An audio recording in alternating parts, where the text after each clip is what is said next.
Blog Talk Radio. Blog Talk Radio.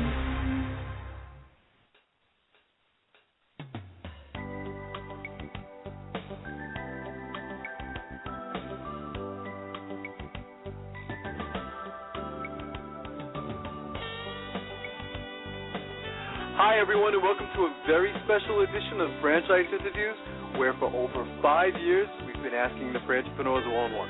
I'm your host, Marty McDermott, and I'm the president of Franchise Interviews, and we have a great show today. We're meeting with franchise author, franchise speaker, and serial frantrepreneur, Lonnie Helgerson.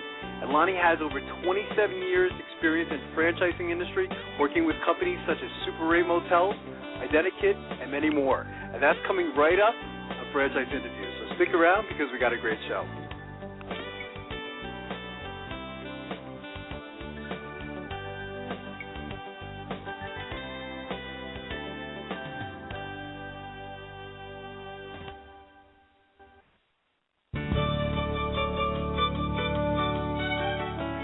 Are you one of those special people who are willing to go after your dreams and goals? Are you ready to fulfill that dream of owning your own business with the security of a proven brand? The opportunity to take control of your future and own a Rita's Italian Ice franchise is within your reach. Rita's is seeking success-oriented individuals who are ready to make a change in their life, and Rita's offers unparalleled training and support to assure your success. And did you know the frozen treat industry is a recession-proof industry, and there are Rita's in 23 states currently with 540 stores open. Rita's Italian Ice has been around for 25 years and is listed as a top-performing franchise by the Wall Street Journal. Now here's the really good part. Rita's Italian Ice is a unique and amazing taste treat. It's smoother than a snow cone, and it combines ice with real fresh fruit. The real fruit adds dramatically to the taste, and it comes in over 40 flavors. The ice and fruit are mixed on site and made fresh daily, and it is delicious. You'll want to know more about this exciting and successful franchise opportunity. Go to www.ownaritas.com and get all your questions answered. That's www.ownaritas.com to take control of your dreams and future today. You don't want to wait any longer to be a part of this adventure. www.ownaritas.com.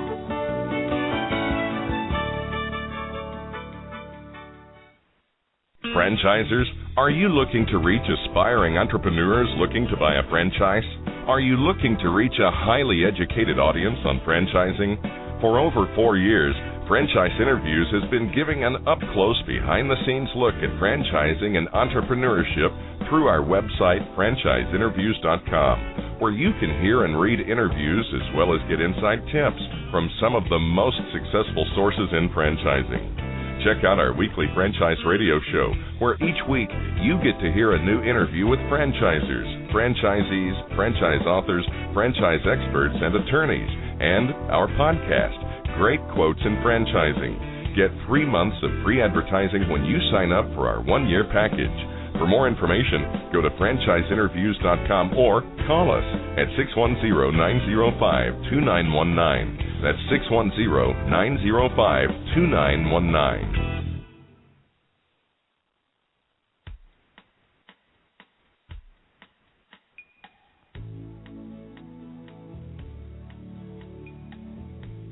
Hi everyone, and welcome back to a very special edition of Franchise Interviews, where for over 5 years we've been asking the frantrepreneurs one-on-one. I'm your host, Marty McDermott, and I'm the president of Franchise Interviews. And as we were saying earlier, we have a great show today. We're meeting with franchise author, franchise speaker, and serial frantrepreneur, Lonnie Helgerson. And Lonnie has over 27 years experience in the franchise industry, working with companies such as Super 8 Motels, Ident-A-Kid, and many more.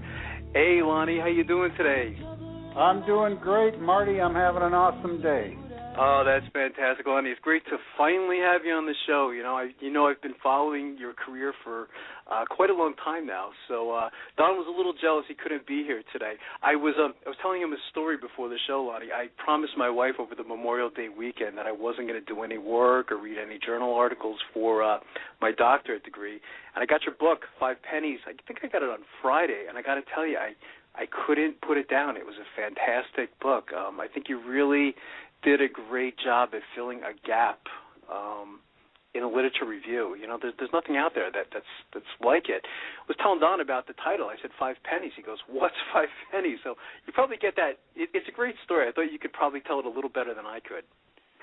Yeah, I do get that question quite often, and where the title came from. And as you know already, having read it, there's an interesting story behind that. I serve on the board of advisors at the Institute of Franchise Executives at Nova Southeastern University with Carolyn Bolton, and she's director of special projects for Subway restaurants.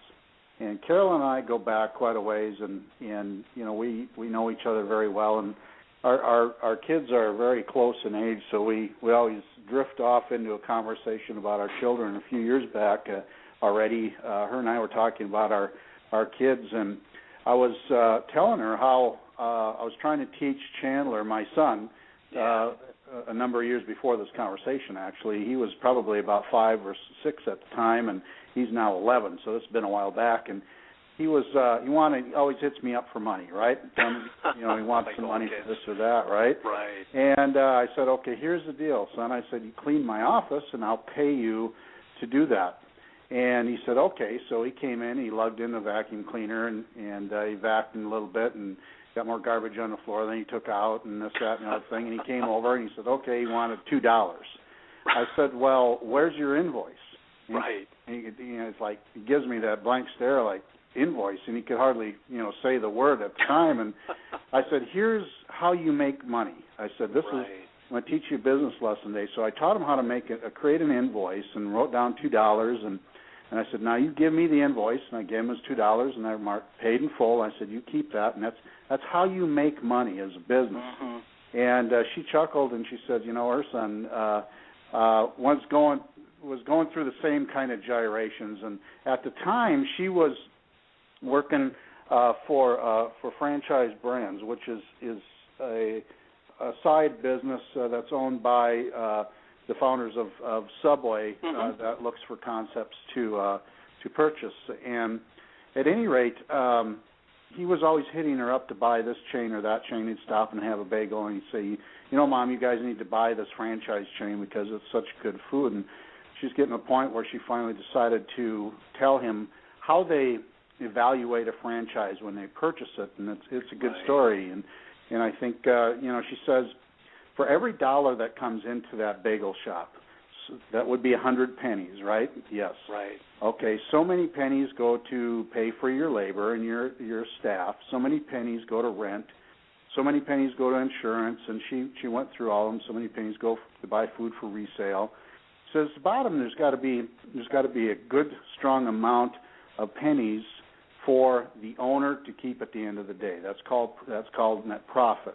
Right. And on top of that, there needs to be 5 pennies that typically, it's the royalty that goes for the franchisor.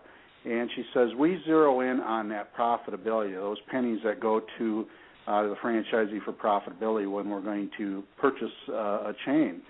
And I said, it's interesting thought, Carolyn, because I don't think enough chains are focusing on those 5 pennies or those profits these days. And this is pre-recession, right? So we're on high-flying times, and everybody's growing to beat the band. And whenever you run into people through IFA, International Franchise Association conferences, et cetera, it's always, how are you doing? Oh, we opened up X amount of stores, or we sold this many locations, and it's still that way. And it's not very often I hear somebody say, well, our same-store sales grew by 10%. And there's a big difference there. So that's where the term 5 pennies came from, because it's average royalty franchisors. It's interesting. One of the stories that really hit home, Lonnie, was you were standing, I guess you were at the International Franchise Association. I think you were at the one in Las Vegas. And you hear a lot of great conversations, don't you, as you're standing in line? But I think you were listening to you're listening to a couple other franchisors, and they were talking about, I guess if they sold, I don't know, I guess it was like it might have been like $20,000 franchise fee, and if they sold 10 of them, I guess they would have got $200,000. And it seemed like that was the focus for that particular franchise, wasn't it? You know, it wasn't about profitability or anything like that. And you wonder, you know, if those guys are actually still in business today. You can kind of hypothesize that whoever they were, they're probably not, are they? No, I don't know if they are or not, but it was crazy because they sounded like two cat burglars. It was crazy, and I mean, it was really kind of irritating and annoying because I'm listening to this, and they're talking about this, and you know, if you've been around in franchise in a while, you may have heard those kinds of conversations from time to time, and I wanted to turn around and say, guys, I said, is there anything more to this business than franchise fees? And oh, by the way, you know, what are your costs of supporting a franchisee, and so on and so on and so on. And I got helped, and they were gone. I never did see them again. But you're absolutely right. I wonder if they still are. You know, if they learned from that convention the importance of what they're doing. And, I don't think those guys knew who they. Well, it's funny because as I was reading Lonnie, I said I don't think those guys knew who they were standing next to. That you had all this experience in franchising. You know, there was the great quote. I thought it was fantastic how you put it right on the cover of the book from Fred DeLuca, who is someone, you know, I truly admire. Franchise profitability is the most important mission of the franchisor, and I think, you know, that's really, you know, hits home, doesn't it? I mean, it's so powerful. We have great quotes in franchising, and I think we're going to somehow incorporate that in there to our great quotes, because I think it's very powerful. How about a general overview of the book? I mean, why was it written, Lonnie? I mean, was it because there was a gap? I mean, there's so many books out there on franchising. You know, I was kind of wondering what was going to come out next, and I think it was one of the reasons I couldn't put it down was because I think you really did a great job at filling that gap. It wasn't what was said, you know, in all the other books. Well, I've been having a lot of people tell me I should write a book for a long time over the years, and I got thinking about it, and I really never felt, you know, that who wants to read about my, you know, escapades and so forth, and I had consulted and worked with a number of companies in recent years and prior, right up to the recession and during the recession, and there's some interesting dynamics that change in franchising. Most companies really had to, if they didn't, they should have, focused on their unit economics, because at the end of the day, that's what got them through the recession. And it forced many of them to really look at their support, their balance sheets, and how they make money. And I had seen a number of companies that had done things that I felt weren't probably on the up and up. They had done them wrong, and they really were taking advantage of franchising in a way. And I felt compelled to write a book that, as you mentioned, there's a lot of books on starting a franchise, but nobody's ever said, here's how you grow one, here's how you manage it, and these are the tools and all the things that you need to do this. And I just sat down, and the first story I put down was Carolyn's story, and I just went from there. And I had these 10 rules that are 10 solid areas that you know, of any brand that kind of formulate the basis for a franchise system. And you can see more about that in what I call a model of success, franchise mega brand, where in 5 pennies, mega means great. Rather than just big. And, you know, you build from franchisee profitability, and you layer all of these different types of supports and different rules and things on top of it that add all of this value add and best practices and all of these things to a franchisee, which should increase their operational efficiencies, profitability, and sales, et cetera, which come back in the form of royalties, which feed the entire ecosystem. And that's the basis for the book, and from there we just started filling in the voids. Yeah, I love how you use the word mega, too. I'm glad that you brought that up, because particularly when you used it with the word relationship, Lonnie, you know, describing franchising as a mega relationship. I thought that was very powerful, because I think that really is a great lesson there.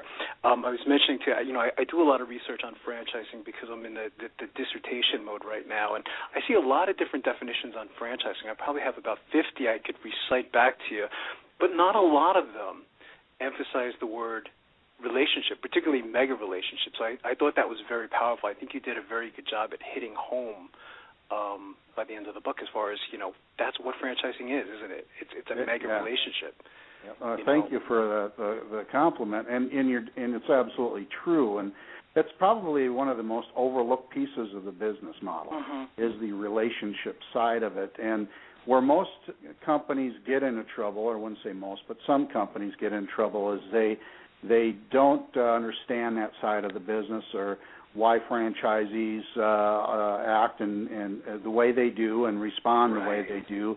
And it's really about coaching a relationship. And I explained it in the book. It's like governing your marriage through a contract, because that's what we do. We have this personal relationship with our owners that we try to maintain positively, but yet there's this agreement wrapped around it that says, if you're late on your royalties, there's a $35 fee, or there's this, there's that, and all of these rules that we have in place. And if you think about a marriage, I mean, much like I put in the book, could you imagine a mandatory 5-year remodel clause for your house? Or a $35 TV interruption fee and so forth, and it's exactly the same. And so how do you balance that? How do you manage that relationship and not govern too hard on the system and be, designated as a bully or not caring? Or if you get too lax and you don't have strong compliance programs in place, then, the system runs amok and you run into trouble and you may or may not recover from it. So it's a very delicate balance. Absolutely. You have some great examples, that we've even referenced on the show too, Lonnie. You were mentioning in the book about the program that's done by Service Brand International. I thought that was a fantastic program. You wonder sometimes why more franchise companies aren't, doing programs like that. Did you have any thoughts on that, or? Yes and no. I would recommend more companies do that. I think. Again, the recession has forged, in some cases, companies to think entirely out of the box, which is where we should be thinking anyway. And if you really have a strong unit economics, and you put the right owners in place and all these things, that it only makes sense to financially participate with that franchisee to make them successful, because the long-term goal is the royalty stream, and that's where a franchisor makes their money at the end of the day. The fees should cover their investment into that owner to get them open until their royalties start reaching royalty break even and covering their monthly support costs, and then they start making money on the royalty from there. But I'm amazed that there aren't more brands that do that, and that's a testament to Service Brands International on how confident they are in their business models, not business model. And this is one brand, by the way. This is 3 or 4 brands. Right. And they have that confidence level in all of them, and it's amazing what they've done. And for that, they're a best of class brand and a mega brand. Yeah, I like, when you wrote the book, I mean, there's a lot of things you can say that I enjoyed about the book. One of the things most was the teasers that you would put in the beginning of the book. I said, if I ever wrote a book, I would use a similar style. You talk about a scenario, and then you say, I'm going to tell you what happened at the end of the chapter. I think that's one of the reasons why I probably couldn't put the book down, is I said, okay, what's going to happen? It was amazing how you were able to do that with franchising, but I thought that was fantastic. Who do you think should be reading this book then, Lonnie? I mean, who's the book would you say targeted towards? This book is targeted towards anyone in franchising. It's just what I was thinking. Book. Right. One of the ways that this book would be used in an incredible way is alignment and training of staff. There's so many people you talk to that are at administrative level or that are supporting franchisees that really don't understand what in the world this whole machine is about. And if my recommendation, and I'm putting some training programs together around this, is to have everyone on your staff, if nothing else, use this as an orientation 101 book for people that are new to franchising, so that they can understand what these this language we speak and so forth. But really, what is this company trying to accomplish, and what's the position of the franchisee? How do I fit in? What's my role within that? And that's a great place. Academia, certainly another place for students that are wanting to study franchising and get into it, entrepreneur classes and that type, as well as any company that's thinking about franchising or really wants to if you read the book like you have, there's many principles in there that can be actually applied to any small business. Oh, absolutely. I would totally agree with you. Yeah, and as I was reading it too, Lonnie, I was thinking as you were mentioning, it's kind of like creating a culture within the franchise, isn't it? I mean, that's one of the things that I got out of it which is I guess not always so easy to do. Of course, it comes down to strong leadership and things like that. But I think that was certainly one of the lessons there was creating that culture.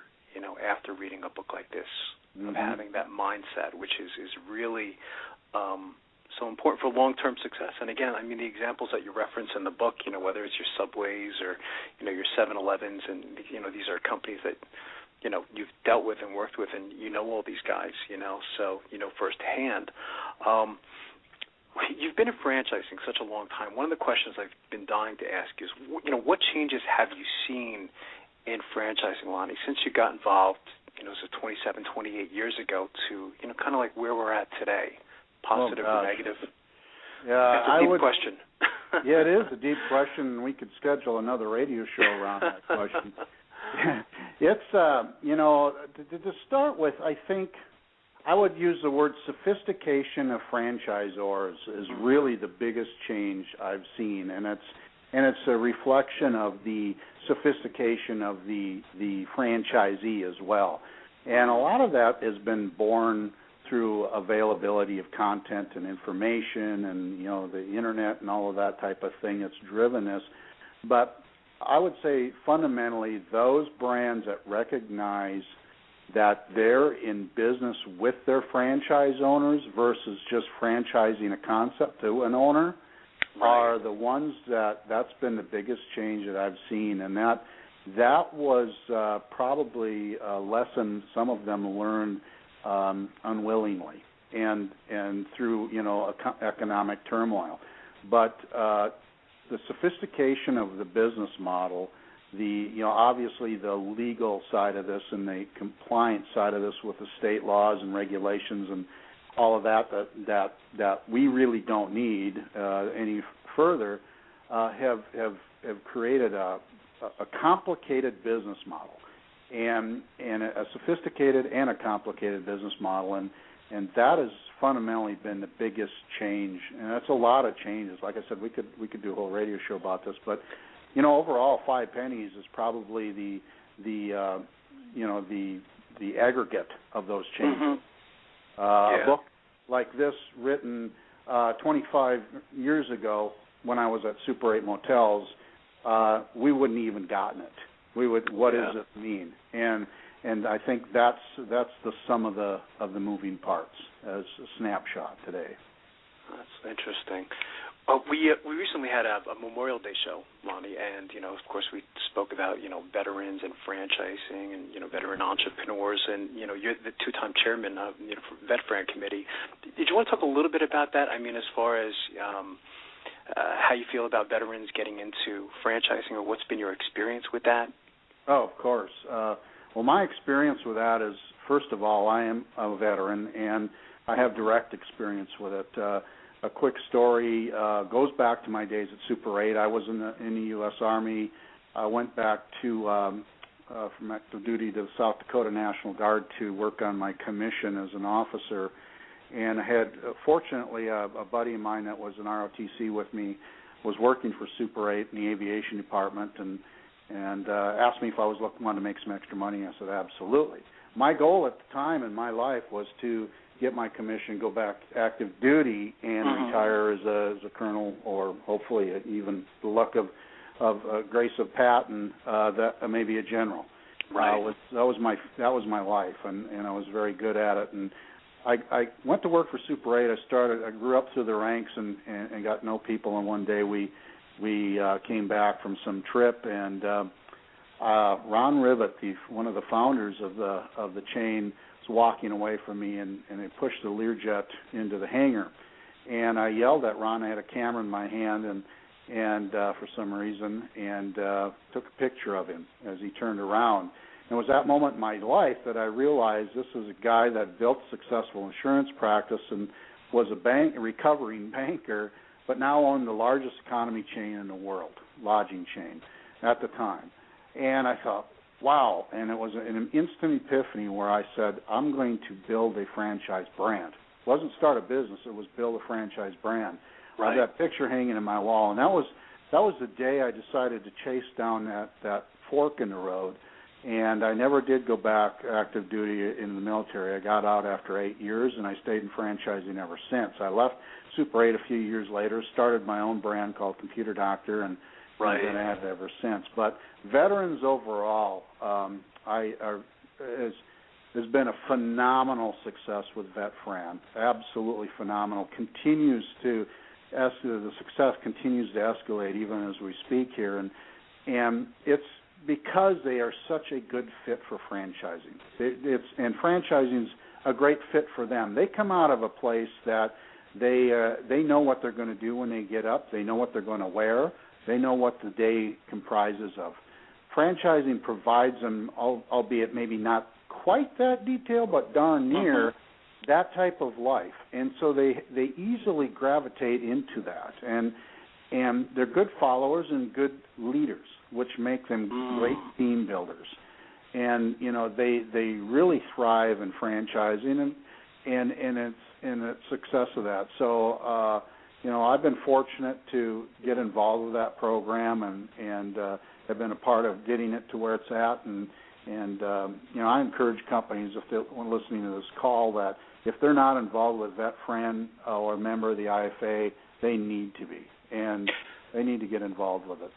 Yeah, they're missing the boat. I totally agree with you. When we had Sean Folk, as a veteran, he recently got into franchise. I think he's up to he owns 10 franchises now, Lonnie. But it's a great story. But he classified or he defined the military as a system, and of course franchising being as a system. So, after, listening to him as well, it sounds like a great match, and you wonder why, not all franchise, I guess they all can't be involved in it, but, not even more are involved in VetFran. You mentioned another one in the book that I thought was interesting as well.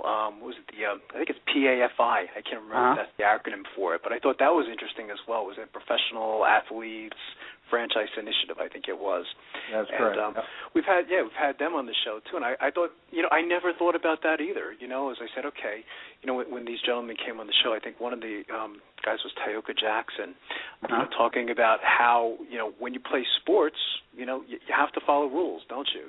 That's kind of like franchising as well, isn't it? It is one of the most interesting aspects of the professional athletes world is, I've learned a great deal about this. They're very much like veterans or team builders or team players, right? And they work well within a system. But the interesting dynamic with these guys are that they are typically financially secure. And so there's really no need to talk about that. They're more focused on operations. They want to know how can they be supported and trained to become a business owner. That's where they want to focus on. So that was something I learned here last year at a breakout session at the IFA, and I was really well received. It was a full room, and I love the program. Island Time Treasures is our franchise brand, and we are certainly working with the PAFI and hope to help grow that program as well. Yeah, that was an interesting franchise too, Island Time Treasures. We were looking that up on the internet several days ago, and I thought that's an interesting concept, and I think it's a great industry, of course, to be in. Did you want to talk a little bit about that concept? Sure, I'd love to, of course. It's a very unique franchise. It's there's two models for it. It's a home-based or a retail cart / kiosk, and we're doing both. The mobile unit, what we provide are it's hard to explain, and hopefully people can visualize this, but we create a much like a Build-A-Bear workshop where a customer can pick out a design of a project, and we make a form in a sandbox, which we have these big sandboxes we take around, and then the customer, the guest actually decorates it with seashells or sea glass or buttons, and we've got all kinds of different types of things that we use. And then we have a proprietary plaster, which we call island mud, that we pour into that form, and it gets hard, and it sets up in about 6 to 8 minutes. It's extremely fast. And then we remove that from the sand, which causes the sand to stick to the outside of it. We clean that off, and we put some glitter on there, and we put a clear coat on it, and it's ready to go to the customer. And the response to the program has just been overwhelming. We're actually putting retail carts, or what we call specialty retail, into resorts, high-end resorts down here in Florida. We're looking to expand into Disney World and Busch Gardens and cruise ships and all those types of things. And the mobile version of that is exactly that. They're able to go to events and festivals and fairs and so forth and provide this program and work it part-time. The retail carts are full-time, but the mobile unit is part-time, typically weekends. It's great for, stay-at-home moms, or family wants to make extra money, or student going through school. It's low cost, low investment, and it's isn't geared just towards children. Adults of all ages do it, but predominantly the kids are where it's at. So. It sounds like a great concept, and it keeps you still. This is a little different too, I guess, from some of the other concepts, of course, that you've worked with over the last 27, 28 years is what I was thinking about as I was reviewing it. But it sounds to me like you're always going to be, I think, involved in franchising, Lonnie, aren't you? Pretty much, yeah. I think that's a given. I think I don't see myself slowing down. I'm a relatively young guy yet, so I could probably, I've got a lot of unfilled buckets in my bucket list yet, so we've got a ways to go. There you go. What's the best way for our listeners to get more information on getting the book and all the different services that the Helgerson Franchise Group provides, Lonnie? Is there any websites they should go to or any numbers they can call? Of course. To get the book, go to franchisemegabrand.com. Okay, franchisemegabrand.com. Okay, yep, fantastic. It'll take you right to the book site, which is part of the Helgerson Franchise Group. So that web address will get them to everything we do, and as well as they can order the book. And the book's going to be coming out. The book is already on Amazon and paperback. Oh, it is. Okay. Yeah, but the EPUB, Nook, iTunes, and Kindle are coming out in the next few weeks. That's fantastic. And again, it's a privilege to finally have the chance to get to speak to you. I mentioned to you, I've been following you a long time, and I feel like I know you, So one of these days, we're going to get to catch up again at one of the franchise shows, and we're going to be talking about this book for a while too, Lonnie, so keep listening in. Absolutely. I appreciate it, Marty, and it was great being on the show. Thank you so much, Lonnie. It was a privilege to talk to you, and we'll talk to you soon. You bet. And we'll be right back with more franchise interviews.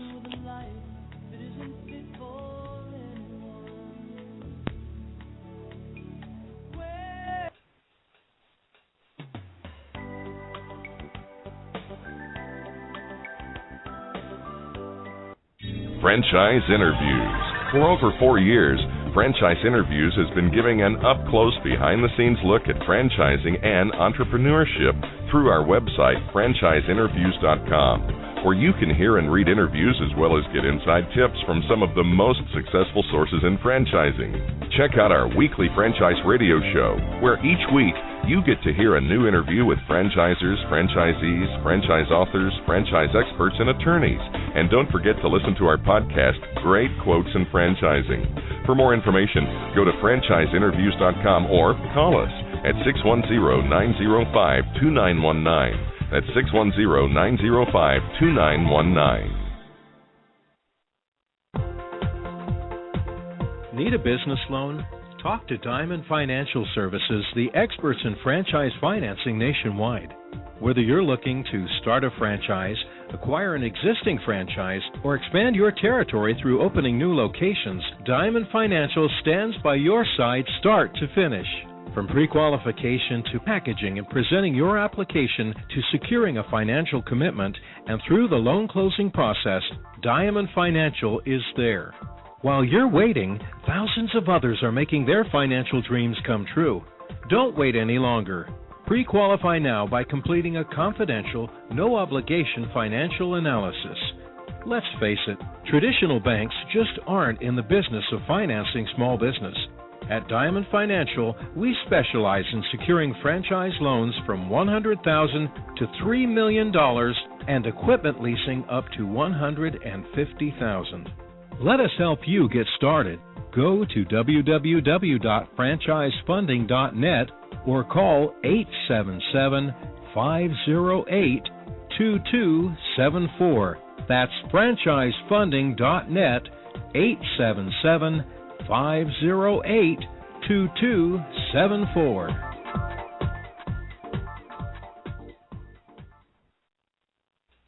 Hi everyone, this is Marty McDermott, the president of Franchise Interviews, and welcome to another edition of Great Quotes in Franchising, where each podcast you get to hear a great quote in franchising. You know, Don and I have been hosting Franchise Interviews now almost 6 years, and during that time, we've had some incredible quotes on the show. Today you're going to get to hear from Lawrence Cohen, who is a veteran of the franchise industry, who first franchised Great American Cookies 33 years ago. He became the first ever franchisee inducted into the International Franchise Association Hall of Fame, and you're going to get to hear from him right now. Yeah, I like it. Let's do it. What was it that made you decide to go into franchising, Doc? I mean, again, you had, a couple different choices, I guess, at that time of your life. What was it about, becoming a franchisee? Well, I had been part of other startups, and I knew just how difficult it was to begin a concept. So let's just say I had wanted to be Doc's Cookies. Mm-hmm. I could have done that. I could have said, all right, well, now I've got to develop a recipe. I've got to do my marketing program. I've got to get the financing. I've got to do an operations manual. I got to figure out how to do it. I got to figure out where the locations ought to be. And your franchising, a lot of that's done for you already. A franchise provides a concept that's been proven and tested. Somebody else has done all that work. The systems are typically in place and have been revised over time to prove that they can be successful, and it was just a great way to go. Question I've been dying to ask you is, what's changed in franchising? I mean, you've been involved in it for such a long time now. What are some of the biggest changes that you've seen, Doc, over that time?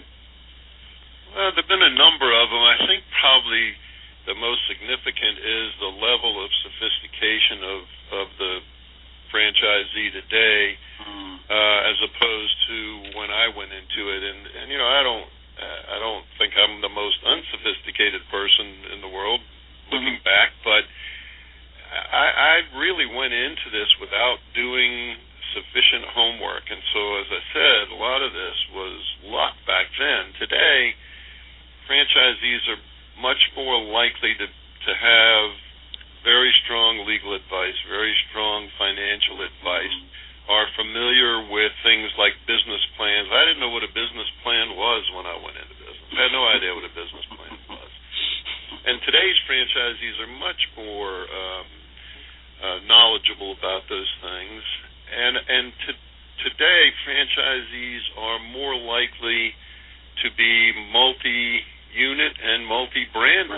That's something that has changed significantly over the years, is that today you find franchisees like myself, in fact, that operate multiple brands and sometimes across different companies. So, we have 2 brands for my own franchisor, and then I operate actually 3 other concepts. Wow, it's interesting. Are you surprised about the number of franchise systems and the number of industries that are now franchising, Doc? I mean, when you first got into this, going back 33 years ago, I mean, there weren't as many systems, there weren't as many industries. I guess it might have been maybe a little easier to get into franchising because it seems like there's so many choices and so many industries today. Are you surprised at the number of systems and industries?